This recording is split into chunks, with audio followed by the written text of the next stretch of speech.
মহেশতলা কাণ্ডে পুলিশ মন্ত্রী তথা মুখ্যমন্ত্রী মমতা বন্দ্যোপাধ্যায়কে আক্রমণ করলেন বিজেপির রাজ্য সভাপতি সুকান্ত মজুমদার। এদিন তিনি বলেন, মমতা বন্দ্যোপাধ্যায়ের শাসনে হিন্দুরা সুরক্ষিত নয়। বারবার কথা বিজেপি বলে আসছে, আবারও একবার মহেশতলা ঘটনা চোখে আঙুল দিয়ে দেখিয়ে দিল।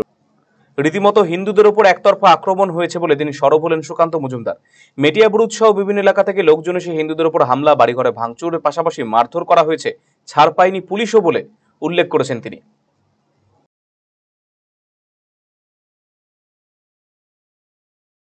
ধামরাইপাড় জেলায় আজকে মহেশতলা বিধানসভার অন্তর্গত রবীন্দ্রনগর থানার আন্ডারে যে ঘটনা ঘটেছে, আরও একবার চোখ খুলে দিল বাংলার মানুষের, বাংলার হিন্দুদের বিশেষ করে, যে আমরা এবং বিজেপি অর্থাৎ বিজেপির নেতারা যে কথাটা বলে আসছে, মমতা বন্দ্যোপাধ্যায়ের শাসনে হিন্দুরা সুরক্ষিত নয়।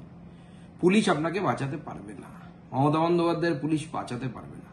আজকে তুলসী গাছ তুলে ফেলাকে কেন্দ্র করে যে গন্ডগোল, যে সাম্প্রদায়িক দাঙ্গা শুরু হলো, দাঙ্গা বলা ঠিক নয়, একতরফা মুসলমানরা হিন্দুদের বাড়িঘর ভেঙেছে, হিন্দুদেরকে মেরেছে, এমনকি পুলিশকে পর্যন্ত ছাড়েনি। পুলিশ কিন্তু একটা লাঠিচার্জ করায়নি, একটা গুলি চালায়নি। দুটো গুলি চালালে দুটো লাশ পড়লেই পালিয়ে যেত। মেটিয়াবুরুজ থেকে হাজার হাজার লোক, মানে মুসলিম দাঙ্গাকারী, তারা গিয়ে সেখানে দাঙ্গা হাঙ্গামা করেছে। অথচ ইতিহাস পড়লে বোঝা যায় যে এই মেটিয়াবুরুজের লোক যারা, তারা লখনৌর নবাবের সাথে পশ্চিমবঙ্গে এসেছিল। আদতে তাদের পূর্বপুরুষ পশ্চিমবঙ্গের বাসিন্দায় না। আজকে পশ্চিমবঙ্গের বাইরে থেকে এসে তারা পশ্চিমবঙ্গের হিন্দুদেরকে তাদের ঘর ছাড়া।